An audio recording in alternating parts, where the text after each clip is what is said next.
Na infância e até mesmo na juventude, fazer amigos parecia algo muito simples. Bastava dividir o mesmo recreio, emprestar um lápis, participar da mesma escola, sentar do lado na sala de aula. Hoje, já mais adulta, eu percebo quanto essa naturalidade se perdeu. Fazer e manter amigos parece hoje uma tarefa quase que heróica. E morar fora, que é o meu caso, só deixou essa tarefa ainda mais complicada. Porque junto com a distância geográfica, quem mora fora também perde os amigos de todo um contexto, que são aqueles que ficaram no Brasil. Mas então eu aproveito para te fazer uma pergunta. Quando foi a última vez que você sentiu que fez um amigo de verdade?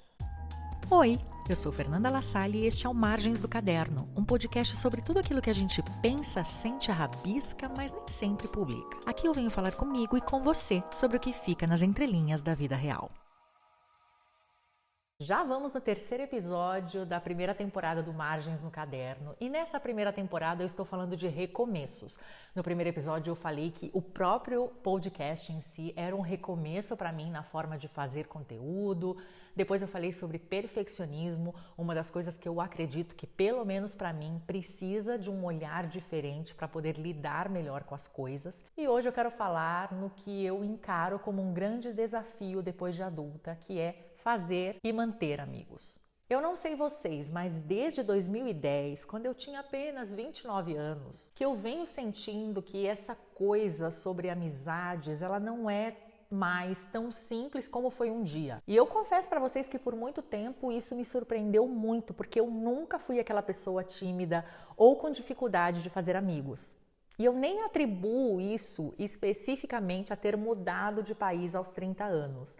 Eu percebi de um modo geral, inclusive com amigos brasileiros que também passam por essa dificuldade ainda morando lá. E aí a gente para pensar, né? Por que talvez era mais fácil antes? Eu acredito que tenha muito a ver o fato de grande parte da nossa vida, até nos tornarmos adultos, nós compartilhávamos com as pessoas os mesmos ambientes, né? A escola, inclusive, era o principal deles. Na infância e na adolescência, o coletivo ele costuma se desenvolver em contextos fixos. A escola, algum curso que você faz, um esporte que você pratica, os seus vizinhos. Então, nesse período, você vê essas pessoas constantemente, quase que todos os dias. E esse contato, ele não só é constante, como ele também é muito espontâneo. A própria repetição, né, da rotina que a gente é inserido na infância e na adolescência acaba criando essa aproximação. E na vida adulta a gente sabe que é bem diferente, né? A vida adulta acaba criando ambientes muito fragmentados, como o trabalho, a família que a gente cria, os compromissos individuais, o local que a gente escolhe morar. O tempo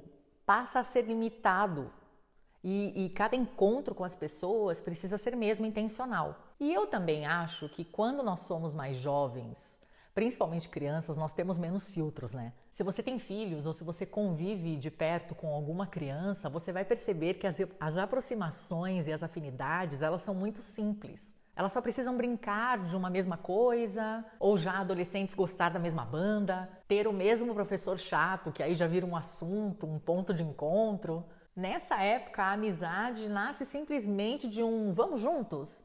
Vamos falar dessa pessoa? Vamos fazer tal coisa? É muito mais simples porque não exige currículo, não precisa bater valores, escolhas de vida, que são filtros que a gente passa a fazer depois de adultos. O círculo social que a gente escolhe está intrinsecamente ligado a valores, ao que a gente escolheu fazer da vida, a como a gente vive a nossa rotina, como aquela pessoa se posiciona politicamente ou não, se tem compatibilidade de agenda, ou seja, vira toda uma função. Mais jovens também, não dá para negar que nós tínhamos mais tempo livre, né? Tirando o fato de que nós precisávamos estudar, fazer uma tarefa quando chegava em casa, se reunir para algum trabalho de escola, grande parte do nosso tempo era dedicada a socializar, o que é um luxo hoje em dia. Depois de adulto, a gente descobre que o nosso tempo é usado para trabalho, para compromissos financeiros, para cuidar de uma família, para cumprir uma série de compromissos. E aí a gente descobre que a amizade realmente precisa ser um tópico ali na agenda. E tem uma coisa que ao menos eu tive que trabalhar com o tempo, que foi o fato das expectativas mudarem, ou delas mudarem quando nos tornamos adultos, né? Quando nós estamos ali na infância e na adolescência, nós costumamos ter aquele amigo da vida, o famoso amigo da infância, o amigo para tudo. A gente tem um amigo ou dois que literalmente é o amigo para sair, para fazer confissões, para aprontar com a gente, para saber tudo da nossa vida. Aquele amigo onde a gente literalmente divide tudo. E quem conseguiu manter esse amigo que se encaixa em todas as diferentes categorias que a gente vive depois de adulto é literalmente um privilegiado. O que costuma acontecer quando você faz amigos depois de adulto é que às vezes ele se encaixa muito bem para você conversar ou dividir um aspecto da sua vida, mas não se encaixa tão bem em outro, porque ou aquela pessoa ainda não viveu aquilo e não te entende completamente, enfim. E não dá para negar que nós também tínhamos mais amigos quando éramos mais jovens, adolescentes, principalmente crianças, porque nós tínhamos muito menos medo da rejeição. Mais jovens, a gente literalmente se joga para conhecer as pessoas, né? Quando nos tornamos adultos, já temos toda uma história, um passado, decepções com outras pessoas, então nós ficamos naturalmente mais criteriosos. Usando aqui uma metáfora, é como se na infância fazer amizades fosse como brincar na rua. Você só precisava estar lá e alguma brincadeira começava e todo mundo se divertia. Já na vida adulta, fazer amizades e manter essas amizades é como jogar tênis. Você tem que ter o equipamento, você precisa alugar o espaço, ver se todo mundo vai comparecer e ficar torcendo para todo mundo chegar. E é bom a gente saber que é um pouco mais difícil, depois de adultos, para tirar aquele peso das costas do tipo, será que só eu não sei me relacionar?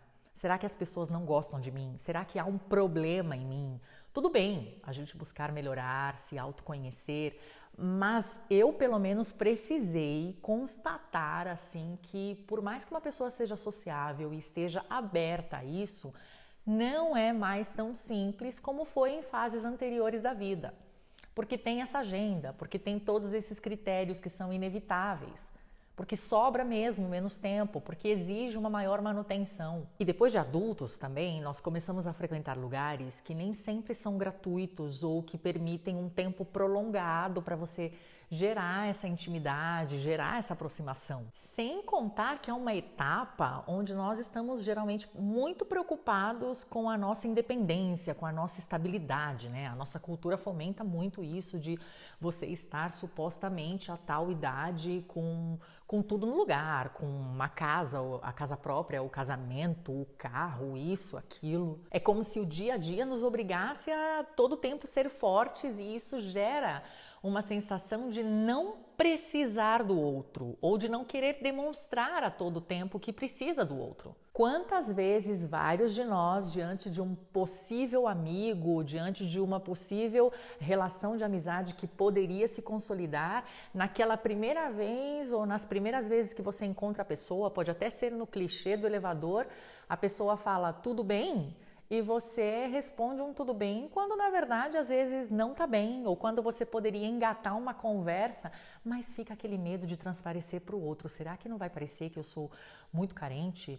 Será que não vai parecer que eu tô querendo conversar? O que a pessoa vai achar? Eu deveria mesmo conversar com estranhos? Já não é natural fazer esse primeiro contato. Quantos de nós temos o WhatsApp cheio de grupos que muitas vezes estão silenciados, conversas que nunca vão para frente, com promessas de encontros que nunca acontecem. E também precisamos falar daquelas situações em que nós mudamos algo na nossa vida e os nossos amigos, obviamente, têm o direito de tomar uma decisão em relação a isso, que é algo que não acontecia tanto quando éramos mais jovens ou quando éramos crianças. Por exemplo, você passou por um divórcio, você passou pelo fim de um namoro, você rompeu com alguma pessoa que também é do mesmo círculo social. E depois de adultos, cada uma dessas situações permite também que o seu amigo, que a sua amiga, decida se quer manter este relacionamento com você ou não.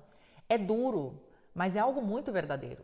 Cada um de nós tem uma situação específica em que precisou mudar algo grande na vida e que não foi todo mundo do convívio social que veio para essa nova decisão com você.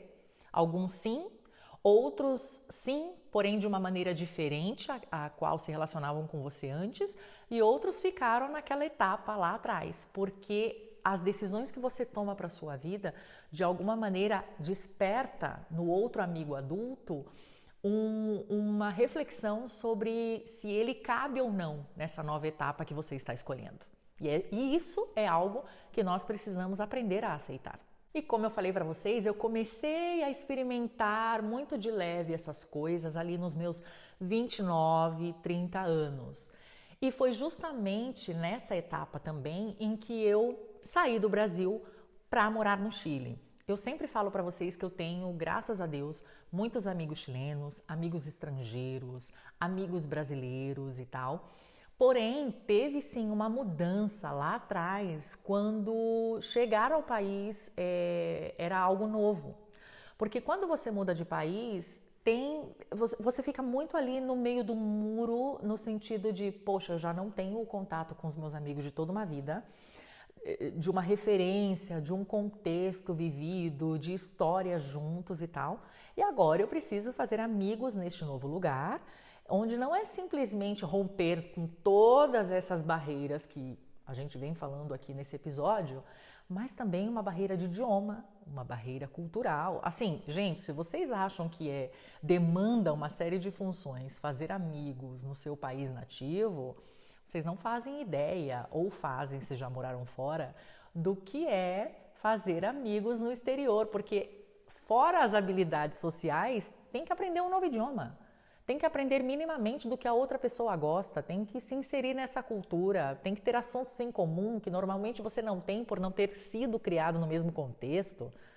E tem também o fator de que aqueles nativos daquele lugar, eles já possuem os grupos de amigos deles. É muito comum você escutar brasileiros mundo afora, americanos são fechados, canadenses são fechados, australianos, chilenos, argentinos, etc. Se fosse apenas um grupo, né, um país ou dois que fossem fechados, mas você escuta isso de brasileiros mundo afora, e eu acho que quando a gente escuta isso, nós temos que pelo menos nos perguntar assim como, opa, não parece haver muita lógica nisso. Eu acredito sim que o povo brasileiro é muito sociável, mas eu não acredito que só nós fomos abençoados com essa característica imensa de socializar, né? Eu acho que a gente sente isso do ser fechado justamente porque é demandante, porque exigem outras habilidades, porque exige saber como socializar em outra cultura. O que para nós muitas vezes pode ser aproximação, para o outro pode ser invasivo, exige saber novos códigos para ser inserido. Não é que as portas estão fechadas. Nós estamos querendo abrir portas com as chaves que não são indicadas para aquela fechadura, sabe? Então, além de você ter deixado para trás aquelas pessoas que compartilham toda a sua história inicial de vida no país que você cresceu, agora você tem a sensação constante, a partir do momento que você mora fora, de que é um eterno recomeço. É um eterno conquistar a confiança, entender de onde aquela pessoa vem, como se aproximar, quais são os códigos que você tem que entender. E isso exige não só estar disposto, se apresentar vulnerável, mas exige realmente disponibilidade de rotina e de querer ter todo esse trabalho. Levando para o exemplo da escola, morar fora, tentando fazer amigos, é como se você estivesse no recreio do primeiro dia de aula. Parece que todo mundo ali já tem os seus grupinhos e você chega ali com a sua lancheirinha na mão, procurando onde sentar e com quem conversar, sabe? E aí chega o momento, o glorioso momento em que finalmente você faz amigos nesse país. E estes amigos viram a sua família, porque imagina, você era alguém que até outro dia estava sozinho, que deixou família e amigos para trás, e agora você tem nessas pessoas um círculo social, uma forma assim de respirar, sabe? Se relacionar é uma das melhores coisas que existem. E pode nascer amizades muito deliciosas. Amizades que ganham um peso muito forte, significativo, assim, é muito interessante notar, e quem mora fora vai se identificar, como até outro dia, por exemplo, você não conhecia essa pessoa e de repente você casa e ela está entre os seus convidados, ela vai na formatura de um curso que você fez, ou num programa especial dos seus filhos, ou comemorar o Natal na sua casa, que é algo super familiar, mas por quê? É a família mais próxima que você tem. E quando estes amigos precisam voltar para o país de origem deles, também é muito doloroso, porque, de novo, é um recomeço, né? É tentar multiplicar esse círculo social outra vez. E é muito triste também quando chega o dia de que essa amizade finaliza, porque tem muitos amigos que você faz no exterior porque realmente você tem uma afinidade, porque realmente estão vivendo as mesmas coisas que você. Mas existem amigos, como já aconteceu comigo, que eu fiz morando fora, que no minuto inicial foi pela carência. Depois de um tempo descobrindo, se relacionando de verdade, nós percebemos que não tínhamos nada em comum a não ser o fato de, sei lá, ou o mesmo trabalho, ou a mesma nacionalidade, ou algum projeto que fizemos juntos e ficou por isso. E é nessa etapa que eu digo que você começa a entender que essa coisa de classificar outros nativos como fechados nem sempre aplica, principalmente depois que você é adulto. Porque se você voltar no tempo e olhar para aquele grupo de amigos que você tem no Brasil, ou que você tinha no Brasil, quantas vezes vocês se levantaram assim em um dia comum e falaram: hoje, galera, a gente tem a meta aqui de fazer um novo amigo. Não existe, né? Essas coisas fluem de uma maneira natural. Assim como um nativo ou uma pessoa de qualquer outro país, ela também não se levanta e tem essa meta, vamos agregar aqui ao nosso grupo uma pessoa nova, né? Há quanto tempo seu grupo de amigos não integra uma pessoa nova? Então, gente, essa é uma tarefa que nem sempre a gente tem que colocar a responsabilidade de não acontecer no outro. O outro tem um problema, o outro é seletivo, o outro isso, o outro aquilo. Nós também somos. E enquanto a gente não reconhecer isso, vai ficar muito difícil fazer, manter amigos e mudar também alguns padrões de comportamento que nós passamos a adquirir depois de adultos. Há pouco tempo eu aprendi a redefinir as amizades. Eu senti que isso era muito importante para mim, porque eu vivi algumas situações na minha vida em que eu perdi pessoas, outras chegaram, depois outras se distanciavam sem a menor explicação. Era um luto constante, mais do que um grupo que se mantinha ao longo do tempo, ou ao menos 2 ou 3 pessoas. Era uma rotatividade, igual acontece muitas vezes no trabalho, sabe? De colaboradores que vão e vêm numa área. Era uma rotatividade que eu não conseguia entender. E isso me frustrava muito e me gerava muito sofrimento. E aí eu levei até o assunto para terapia, como as grandes questões da minha vida que eu sempre levo. E eu aprendi que 2 coisas. A primeira é que eu precisava redefinir as amizades. Voltando um pouquinho no que a gente conversou aqui no início, antigamente nós tínhamos aquele amigo para a vida. E são pouquíssimas as pessoas que podem dizer, depois dos seus 30, 40 anos de idade, que ainda possuem um amigo de infância. Se você é essa pessoa, como eu disse anteriormente, você é um privilegiado. Mas a maioria das pessoas, por infinitas razões, já não podem dizer isso. A gente tem a sensação que depois de adulto, nós precisamos encontrar este amigo para tudo. E às vezes este amigo para tudo não chega. Isso gera uma frustração. E na terapia eu aprendi que a vida poderia ser mais leve, e que eu poderia me aprofundar nas minhas relações com os meus amigos se eu entendesse qual a função, digamos assim, que eles iam exercer nessa amizade. De repente, eu não ia mais conseguir encontrar um amigo ou uma amiga com quem eu pudesse conversar sobre trabalho, relacionamentos, ir para os lugares, marcar uma viagem juntos e contar a minha vida. Mas eu poderia, por exemplo, ter um amigo que é aquele amigo que não falha para nenhum café, que eu queira conversar e dividir uma comida gostosa.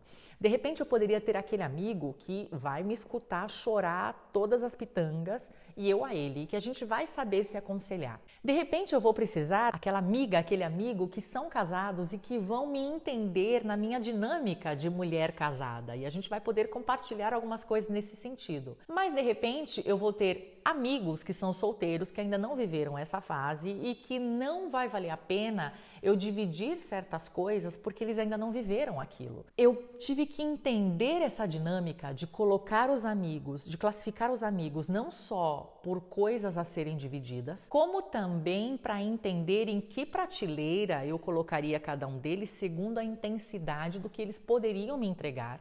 ou do que eu poderia entregar a eles no sentido de manutenção, de disponibilidade e até do próprio carinho. Quantos de nós já não passamos por situações em que assim, você sente que só você está dando o melhor de si, que só você está dividindo tudo, que só você está fazendo um esforço, remando naquele barco, e a outra pessoa ela é presente na sua vida, mas não com a mesma intensidade.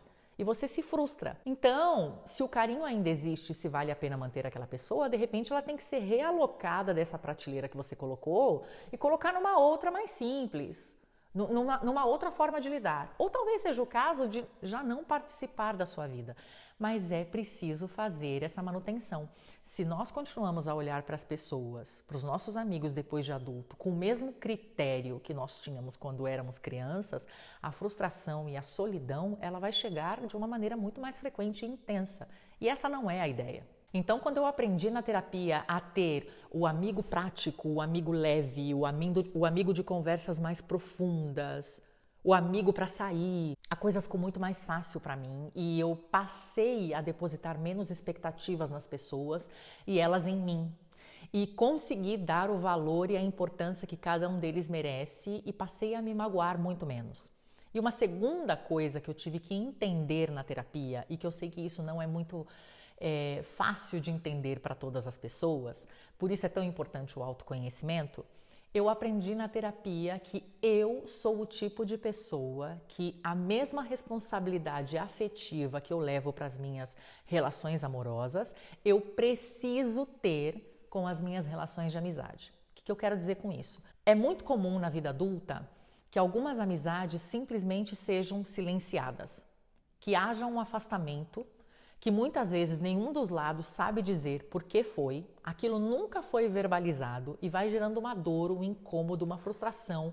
Momentos que eram lindos vão gerando raiva por coisas que vocês não falam, não conversam, simplesmente permitem que aquela fronteira, aquela barreira, aquele silêncio horrível fique cada vez mais forte. Eu aprendi na terapia que eu sou o tipo de pessoa que precisa terminar relacionamentos de amizade. E eu sei que isso não é comum e vai ser estranho para algumas pessoas que estão me escutando, porque a nossa sociedade justamente não tem essa cultura, né? A gente é ensinado a terminar relacionamentos amorosos, mas a gente não é ensinado a terminar de forma oficial relacionamentos de amizade. E pode parecer meio bizarro para alguns, porque fica pensando, mas como é isso? Eu vou sentar com a pessoa? Eu vou chamar ela para jantar? Eu vou... Não entendo bem a dinâmica. Bem, a dinâmica é você que escolhe. O que funciona para mim é literalmente ter uma conversa com essa pessoa. Olha, por que você mudou? Eu mudei por isso, por isso. O que está acontecendo aqui e tal? E às vezes nessa simples conversa, que é um processo difícil para o adulto porque implica vencer o orgulho, mas muitas vezes vencer o orgulho nem sempre é um benefício para o outro. Eu aprendi que é um benefício para mim mesma. Eu sou o tipo de pessoa que não posso ficar com uma interrogação na minha cabeça. Para bem ou para mal, eu preciso entender o que está acontecendo ali. Talvez você seja o tipo de pessoa que se identifique comigo, ou talvez você seja simplesmente aquela pessoa que fecha a porta e vai embora. Tá tudo bem. Mas eu acho válido transparecer aqui, porque uma vez eu comentei sobre isso no Instagram e muita gente se identificou, né, nessa característica que eu tenho. E comigo funciona assim, eu chamo literalmente a pessoa para conversar, se ela quer que seja presencial, eu vou fazer questão que seja. Se vai ser por WhatsApp, enfim, não importa a maneira, mas eu sou a pessoa que precisa expor como eu estou me sentindo, entender do outro lado o que foi que mudou, se ainda vale a pena resgatar aquela amizade, como já aconteceu muitas vezes de conversar e a pessoa, ai Fê, eu fiquei pensando tal coisa, eu entendi errado, por isso que eu me afastei. Nossa, fulano, eu também, por causa disso e daquilo. E já aconteceu de resgatar a amizade, como já aconteceu de nessa conversa falar assim, cara, amiga, olha, deu, né? Acho que até aqui foi bom, beleza, vamos ficar até aqui, porque pelo menos a gente não se magoa e é isso, a gente entendeu que já não funciona para a vida que a gente está levando agora. Mas eu acho isso de uma responsabilidade afetiva gigantesca.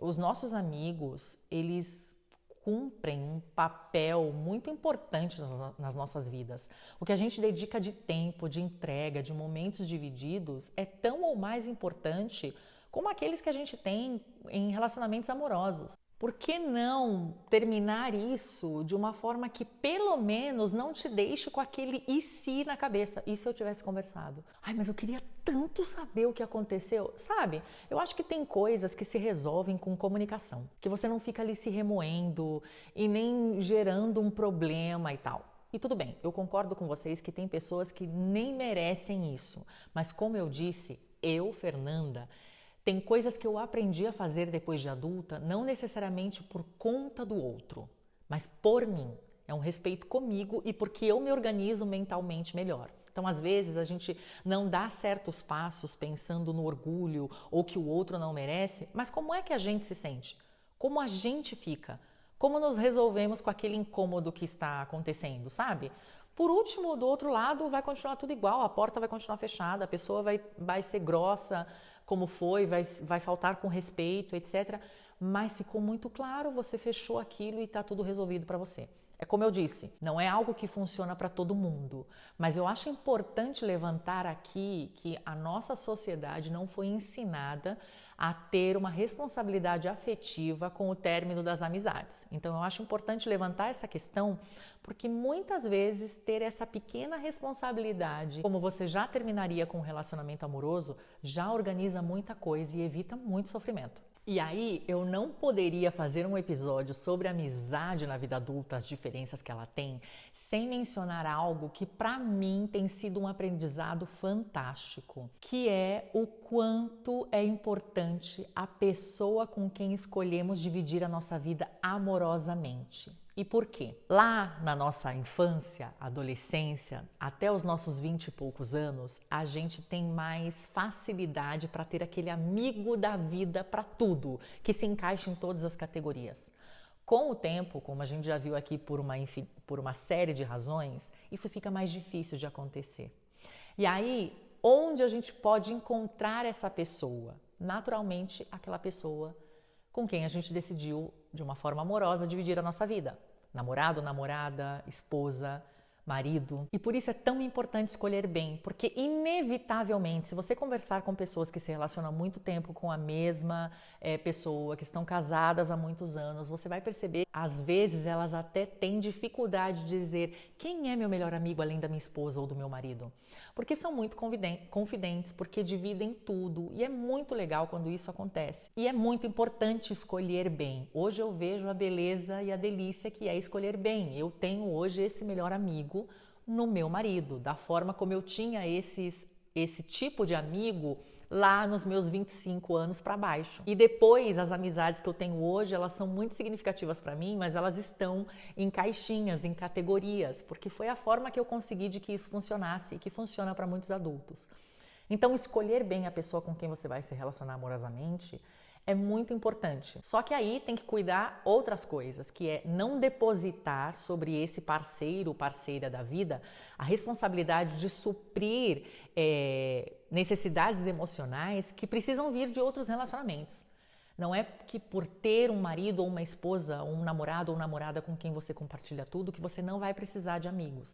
Você vai sentir falta disso. Então é importante equilibrar essa balança. Mas é muito importante também escolher bem essa pessoa, porque essa pessoa vai dar de novo a sensação daquele confidente, daquele parceiro para tudo, que talvez você não encontre mais nas amizades adultas. E por isso você vê também tantos casais solitários, porque às vezes não encontra essa pessoa nem para ser amigo e nem para se relacionar no dia a dia, né? É quando você está num relacionamento que realmente não te proporciona nem a etapa da amizade. E uma das coisas também que você já deve ter percebido na vida adulta com relação a amizades é que para nós a quantidade, principalmente ali quando você já está nos 40 a mais, a quantidade já não é uma coisa que te move. Legal ter um grupo de amigos grandes, mas é muito mais legal ter aquelas pessoas com quem você sabe que vai contar. Depois dos 40, parece que nós não queremos mais nada que seja superficial. Nos 40 a mais, a amizade ela pesa porque ela é rara. E é justamente isso que a gente busca. E essa é a pausa que você já conhece aqui no Margens do Caderno, que é um lembrete para te indicar livros, músicas, documentários ou qualquer curiosidade relacionada ao tema que nós estamos falando, para você poder aí anotar nas margens do seu caderninho e ver depois e até colocar algo em prática na sua vida. A dica de hoje é bem legal. Começa com um livro que vocês já sabem que eu amo ler. E esse livro se chama Lost Connections, e a ideia do autor é mostrar 7 tipos de desconexões que a gente vai passando na vida e que são essenciais de dar uma atenção, porque senão elas podem limitar muito a forma feliz como a gente quer viver. E ela fala ali de status, de trabalho, de vários outros tipos de desconexões e entre elas as desconexões emocionais. Aqueles vínculos com pessoas importantes que a gente vai perdendo ao longo da vida. Então, te ajuda a entender o porquê, se partiu de você, se partiu do outro e até mesmo como reverter essa situação para não se colocar numa questão muito vulnerável e que seja difícil para você no dia a dia. Um outro livro que com certeza eu tenho que recomendar, ele vive na minha mesa, está extremamente marcado, grifado, porque realmente me surpreendeu muito, que é O que Aconteceu com Você, e um dos autores é simplesmente a Oprah.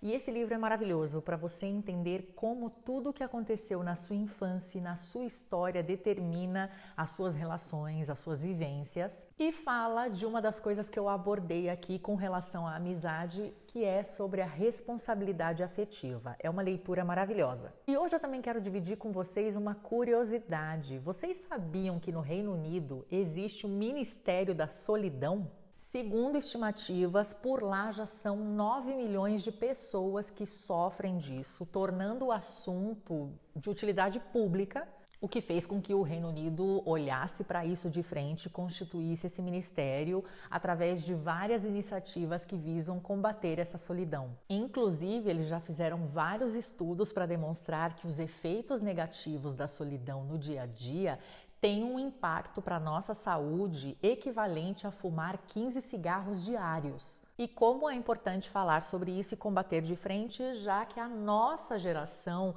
tem uma expectativa de vida maior do que a de gerações anteriores, portanto a tendência de estar ainda mais sozinhos na nossa velhice é algo que nós precisamos nos preocupar e fazer alguma coisa a respeito agora. Se você ainda não tinha percebido, com certeza percebeu agora que fazer e manter amizades é sim uma tarefa difícil depois de adulto e vale a pena a conversa para você não ficar com aquilo na mente assim de que o problema é você, que existe algo de errado com você. É claro, como já foi dito aqui, nós podemos melhorar como pessoas, com certeza, mas entender que nós mudamos e que as pessoas mudam depois de adultos e que tem todo um contexto por detrás que merece ser olhado de frente, alivia muito, muito da nossa carga com relação a isso no dia a dia. Se você tem amigos de toda uma vida, parabéns! Mantenha esses amigos e saiba que você é um privilegiado. Se você já não tem amigos de infância, mas você tem amigos com os quais você pode contar, valorize essas amizades. E se você precisa aí de repente fazer novos amigos ou reorganizar em prateleiras, em classificações ou como você queira chamar a relação e a intensidade com que você se entrega a cada um deles, esse é o momento de fazer essa análise para que você seja mais feliz e para que eles também sejam mais felizes com a sua companhia. Olhe para as amizades que você tem, veja aquelas que você já precisa dar um fim com responsabilidade afetiva. Olhe para aquelas que você tem muito carinho, seja grato por tudo que você viveu e pense como você pode ser um melhor amigo e como você pode voltar a socializar de uma forma mais saudável, porém de uma forma madura, com expectativas alinhadas para a fase adulta, que requer uma manutenção e um ajuste completamente diferente dos tais amigos de infância. Afinal, as realidades são diferentes. Obrigada por me escutar e ler as minhas entrelinhas e com certeza a gente se encontra no próximo Rabisco.